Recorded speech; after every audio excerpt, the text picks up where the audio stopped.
What's up, guys? It's McNulty here. Welcome back to the channel. I hope you guys are all doing well. So today, the Treasures of Flame and Frost has landed. It is the Untold Tales 2, and we have a brand new group of heroes in the portal to go along with a brand new season full of quests to keep us occupied. Now, the only thing that's missing from this is the map. I thought we were going to have a brand new map, but unfortunately we don't. If you go into the Untold Tales, I will go onto the map here. It is, well, this little bit, you've got an intro here, which is all right. I mean, that's fine.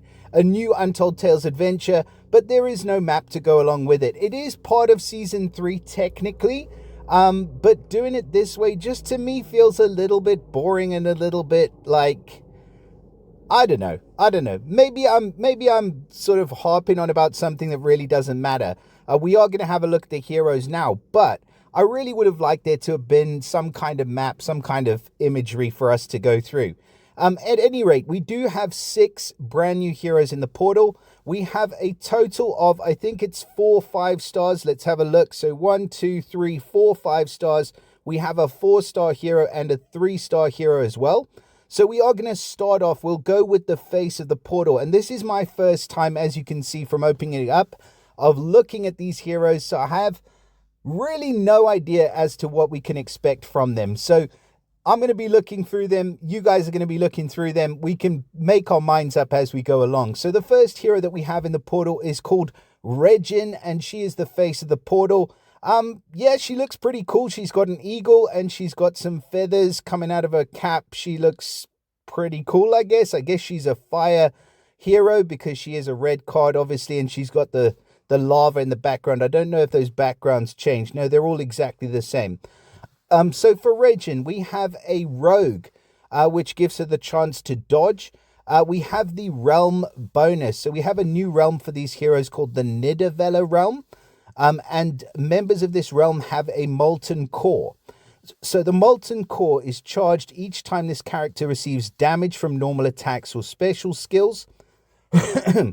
And it doesn't say what the core does yet. I'm assuming we'll get to that in just a second. It says the members of this realm have additional perks in Untold Tales 2, Treasures of Flame and Frost stages. Okay, we'll see that as we go through the quests. So they get 2 passives. The first being an empowered resist burn. So this character has innate resistance against burn and gains 450 boosted health and 5% mana every time they resist. Okay, so you do not want to bring any fire heroes or any burn heroes up against these characters because they're going to resist the burn, they're going to boost their health, and they're going to gain mana every time they resist. Now for the Molten Core. So the Molten Core activates every time the special skill is cast. All enemies receive Corrosive Burn for 3 turns. With a fully charged Molten Core, the Corrosive Burn deals 287 burn damage and lowers the target's defense by 10% every turn. Deals extra damage against heroes with minions or a mega minion. Okay, that's interesting. I don't know exactly how much the extra damage might be. It says here, obviously, the burn damage is scaled by the amount of charge in the core, and all charge is exhausted when the core is activated. So it's very similar to the construct core mechanic. But it'd be interesting to find out exactly how much extra damage against mega minions and minion summoners. It could be, if it's alongside some of the other extra damage statistics, it could be 50%. So it might deal extra 50% on the burn damage, but we will find that out as we get to play with these characters. I really like this charge because 287 burn damage per turn is quite a lot.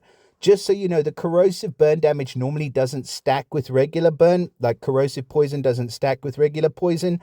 So if you do trigger somebody else with burn damage after you've triggered the core or the corrosive damage, it's just going to replace that. So you probably don't want to pair her up with other heroes that inflict burn.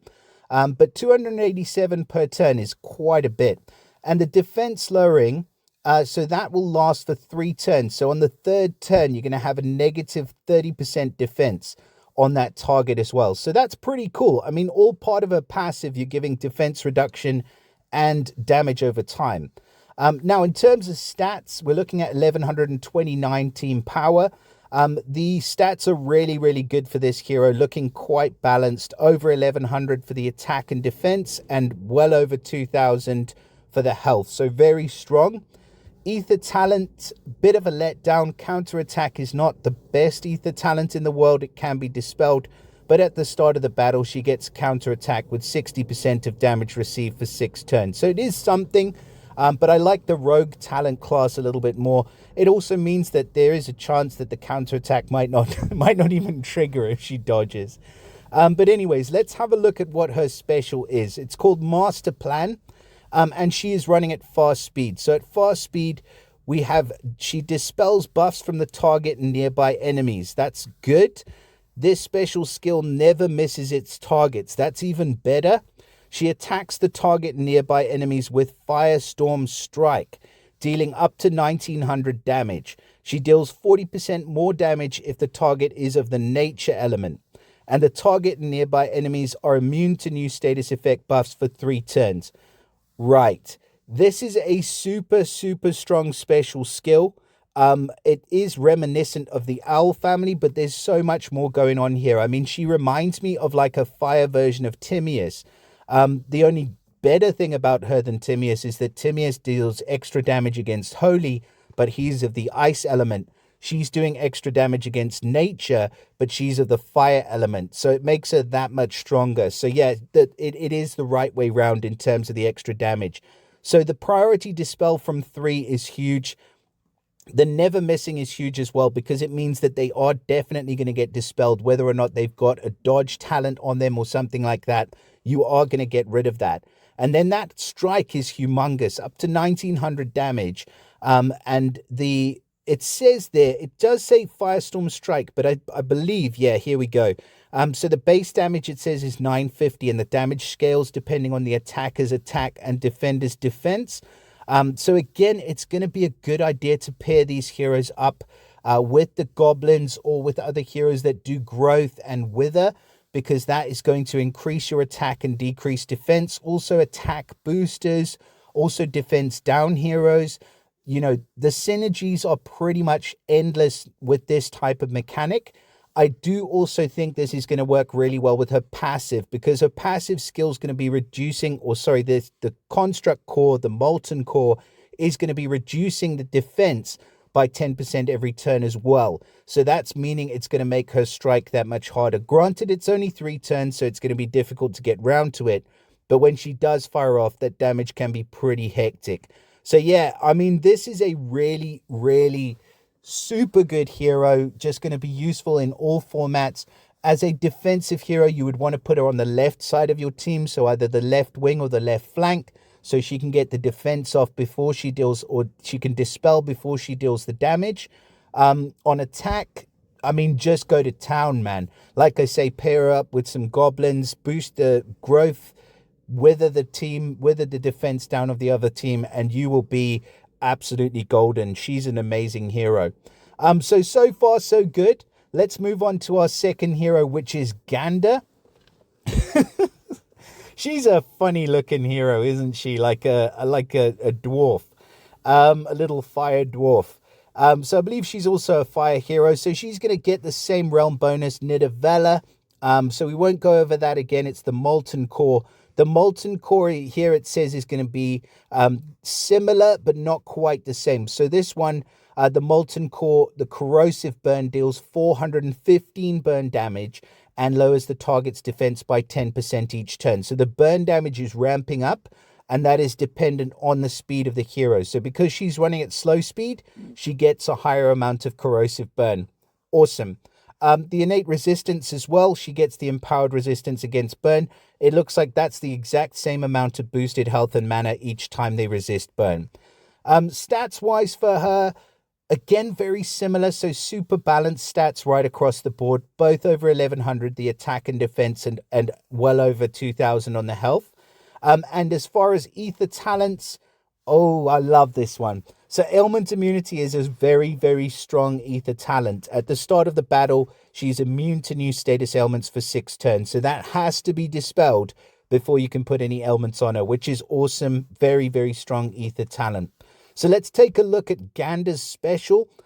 So Spear Wand Gale, it's at slow speed. It says again the special skill never misses its targets, so I believe that's going to be it looks like that's going to be a common theme at least. She attacks all enemies with Firestorm Strike, dealing up to 2000 damage, 40% more damage if the target is of the nature element, and she heals all allies for 25% of the damage dealt. And then all allies counterattack with 60% of the damage received for 5 turns. Again, super powerful. Obviously, we're missing out on the dispel, but that's a really, really strong skill. The fact that the special skill never misses the targets is awesome. That damage is humongous, up to 2000. Again, she's going to pair really well with like the growth and wither heroes. And again, well, for this one, I was going to say again against the right element, but she's not against the right element. So we're seeing a common theme here where it's strong against nature. For this hero, it's not going to be quite as strong as we just looked at with the fire hero. But the healing is awesome. I always like a hitter that can heal. And she's healing for a decent amount, 25% of all the damage dealt. And she is dealing the damage to all allies. Plus that counterattack's going up, and then it's just another thing that you have to remove on top of that. So I wouldn't say she's quite as good as the initial hero that we just looked at. I do like the fact that she gets the ranger talent where she gets the bypass, because she gets at least a 25% chance to bypass any defensive buffs. But she does open herself up with the amount of damage that she's dealing to things like counterattack if she doesn't bypass those buffs. But there is still a chance. So yeah, this is a strong hero, but not quite as strong as the first one. Probably going to be better in the rush format, but then I would say you can probably use her in other areas. As far as defensively, I would put this hero as a tank, hands down as a tank, just because you want to make sure she charges up as quickly as possible and before the other enemy team has a chance to go off. Unless you're in the rush format, in which case just pop her in wherever. But if you are going to use her on defense for most other formats, I'd put her as a tank. Superb hero, really good damage dealer, and a healer on top of that. Counterattack is nice. So yeah, nothing not to like so far. And then we have Ott. Interesting name, interesting looking hero. Again, like a little dwarven character living in the caves, the lava caves, wherever the hell they are. Because we don't have a map, so we have no idea what their home looks like. Anyways, that's enough about that. So again, he's of the same realm. You can see he's running at fast speed, so I'm expecting the corrosive to be lower. So this one's actually a little bit higher than the first one that we looked at. She's also running at fast speed, and her corrosive burn there was up to, no, it's higher. So it's 421 burn damage. This one was 415. This is weird. And this one 382. So I really don't understand, unless it's scaling. I think it's probably scaling off of the attack stat, not of the speed of the hero. So apologies for that. The burn damage is going to scale based on the attack, like other forms of damage over time. Okay, so realm bonus is going to be the same for him. The core is going to be slightly different for him just based on his attack, but everything else is the same and the resistance is the same. He is of the monk class, so he's going to get a chance to withstand, 30% chance to resist ailments. And if you have the master talent, he cleanses the newest ailment from himself. Special skill. Actually, let's just double check on the power. So, I mean, this is really very similar, so I won't go over it in any detail, but he is more defensively built than the others. And as we can see, he's a healer as well. So Saga of Protection is the special skill, running at fast speed. He boosts the health of all allies by 600. Boosted health can exceed max HP. All allies get a Firestorm Ward for 3 turns. That reduces incoming special skill damage by up to 1,000, sorry. Reduces damage by additional 30% when the attacker's of the nature element. Not really that strong because he is of the nature element, so you're not really going to be taking damage from the nature element, or taking nature heroes going up against him. It's good. It's a really good thing, but he needs maybe something else there. And then all allies are immune to buff, dispels, and reallocations for 3 turns. He's not quite as strong. I mean, he's a good health booster. I like the fact that he puts the ward up, which is a damage reduction as well. So he's a healer and a damage reducer. But then the immunity to buff dispels and reallocations, I think that's actually quite strong for him just because he's putting up that ward, and I would count that as a buff. So it can't be dispelled. So your damage is going to be reduced. It says the immunity also includes this effect itself. So that's exactly what I'm trying to say. Thank you for prompting me with the question marks. Always check the question marks on the cards. So yeah, he's a strong healer and he's running at fast speed and he's reducing the damage that your team takes. So I think he's going to be very good. But we do have a lot of strong healers in the game. So I think he's like, I would say, the nature version of somebody like Mariol with better stats. So all pretty good. Ether talent, he gets the regen. So at the start of the battle, he regenerates 420 health over 6 turns. Really not that much. And not the greatest of ether talent. So yeah, I mean, he's still a freaking S-grade hero. Don't get me wrong. Pretty much all of these heroes are. But just looking at things so far with Regin, I didn't even go over the last part of her special where it says the target and nearby enemies are immune to new status effect buffs for 3 turns. But that is super strong. So dispelling the buffs and then making it so that they can't get any new buffs for the following 3 turns. It's brutal. Plus you put together everything else she's got going on. So now we have to look at our final 5-star hero, which is not featured in the portal. And that is this weird looking snake summoning or whatever she is, Dularfulr. Weirdest name I've ever seen. So she is of the cleric class, so she gets a nice little mana shield. She is of the same realm. I can see she's running at fast speed. Her attack stats 1600, so I'm assuming this burn damage is going to be pretty high. Yeah, she's 400 burn damage on the corrosive core, the molten core. Sorry, I need to get used to that. And she gets the same empowered resistance against burn damage. So moving over into the world of stats, again, super balanced, but very, very similar. And she is running at fast speed. So her special skill is Knight's Whisper. So all allies get a Firestorm ward for 4 turns that reduces incoming special skill damage by up to 820. So not quite as much as the nature hero that we just looked at. Ott. She reduces the damage by an additional 30% when the attacker is of the nature element, and all allies are immune to new status elements for 4 turns. So this hero is lacking a heal. She's lacking the heal. She should have a heal, but she doesn't have a heal.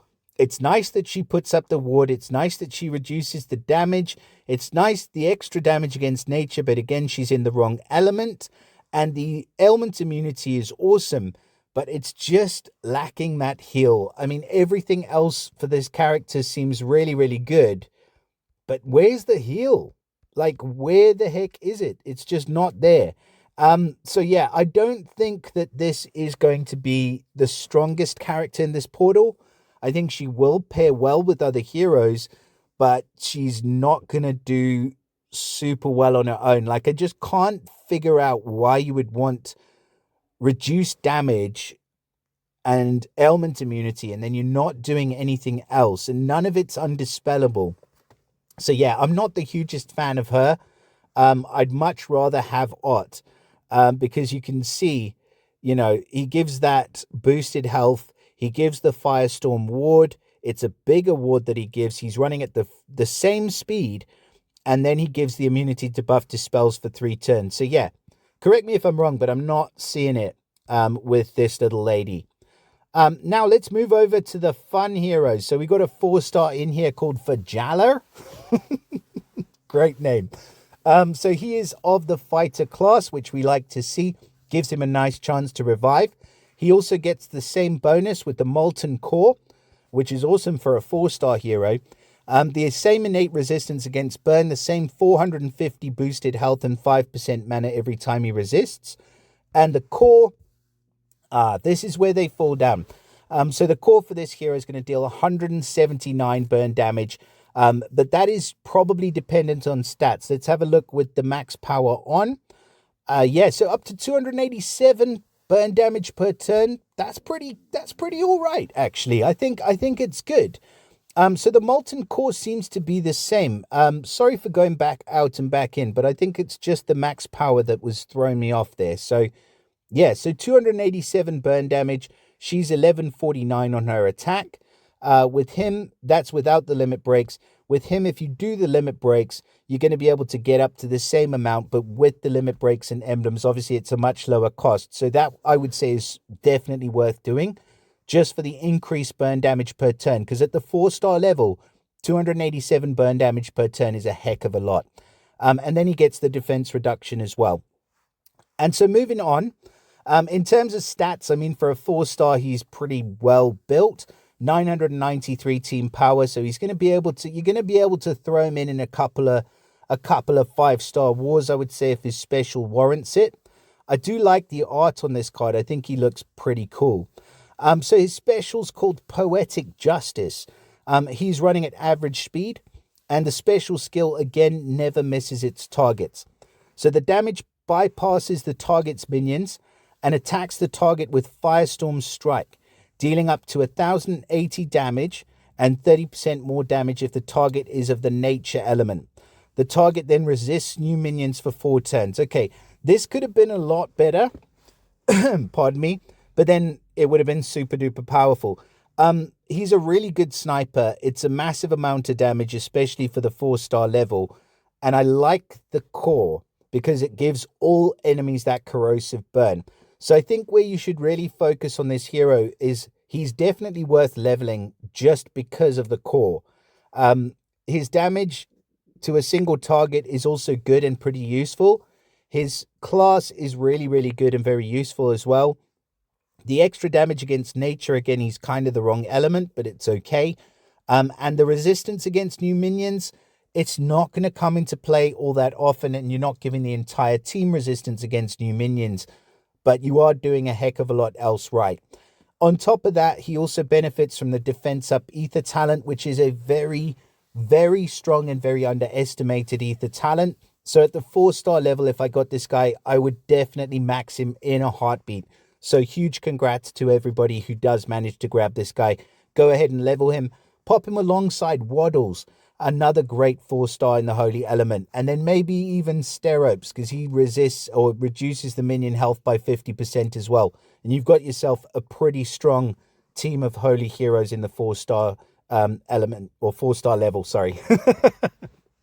Right. One more hero to go.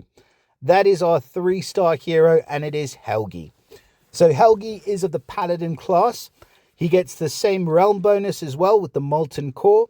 His core is going to deal 249 burn damage and lower the target's defense by 10% each turn. This is to all enemies corrosive burn for 3 turns. I think this is probably a bit too strong for us at the 3-star level. I think he's going to be a destroyer of worlds. He's going to wipe teams in an instant with that, because 3-star heroes just don't have as much health. So that in and of itself is really, really strong. Stats wise, pretty good as well. The special skill is Dwarven Flourish. So he deals 130% damage to 8 random enemies at slow speed. And the duration of buffs is reset for all allies. It's very simple. But like I said before, pair that up with what he's doing with his core. I mean, you've got a pretty brutal, destructive hero here. So 130% damage 8 times, or to 8 random enemies. Like, you basically say it's like a 260% hit all, but it's not a hit all because there is a randomness and a bit of RNG in there. But still saying that, I mean, you've got somebody like Treeville who's just still an absolute G at very slow speed. I think he's 270% to all. So I would put this guy in the same category and better, just because of that corrosive burn and the defense reduction. And then above and beyond that, the duration of buffs is being reset for all allies. So you can use him really well, not just in the Rush format, but in pretty much every single tournament at the 3-star level. I wouldn't pop him in on like a war team, not against 5-star heroes, but he is going to be useful for a lot of other things. So that is pretty much it. That is it for all of the heroes that we have in this portal. So in summary, I'm going to say she is definitely reigning at the top. I do like this hero. For a slow speed hero, she's absolutely brilliant, and I like hitter healers, so I think I would definitely give her an S plus. Nah, we don't go to S plus, do we? So I'll put her in the S tier. But only just. I mean, next to this one, just like I say, second best. This guy is again also an S tier healer. He's got a lot going on with the boosted health and immunity to buff dispels and the reducing incoming damage.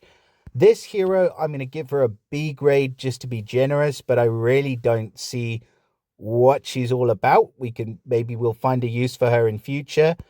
S tier 4-star all day long. Absolutely max this guy if you do manage to get him. And then, yeah, another S tier hero. So every single one of these new heroes, except for the Snake Lady, I would say would be one that you would want. Yeah, so that's it. That's all I've got to say on these heroes. Please do let me know in the comments what you guys think about the brand new heroes. I'd be interested to hear your thoughts. Obviously, I'm excited to get going now with the Untold Tales. And the other good thing, just before I end, is that they use the same tokens. I don't want to use my gems. I want to click on the tokens. I can't do it. But they use the same tokens as the other Untold Tales heroes. So thankfully, they have seen the light and not introduced another new coin into the portal. As far as the summon cost, so it says here, I'll just check this over. So we've got, pardon me, an increased chance for legendary heroes, it says. Is that for real? Increased chance for legendary. So it's 1% for legendary. That doesn't seem like an increased chance. Oh, you've got extras. So featured is 1%. Untold Tales 2 heroes 0.4%, so 1.4% total. Season 3 is 0.2%, which will all have costumes, and then Classic is 0.9. So they do have the Classic heroes in here as well, which is kind of a downer. But yeah, 1.4% chance for a legendary is not too bad. Costumes included. There is no sort of 2-time summon or anything like that. So I believe that's probably what it's going to be going over. Gems or Untold Tales coins. Untold Tales stages, etc. A single summon 100 coins. After every 10 summons, you get a bonus chest. I mean, it's pretty much exactly the same as everything else other than that. So 1.4% odds in this portal to get one of these guys. So yeah, like I said before, let me know what you guys think of the brand new heroes and of the new Untold Tales 2. Drop us a like and subscribe to the channel if you're not subscribed already. Share it with your mother, and I'll see you again soon. Bye for now.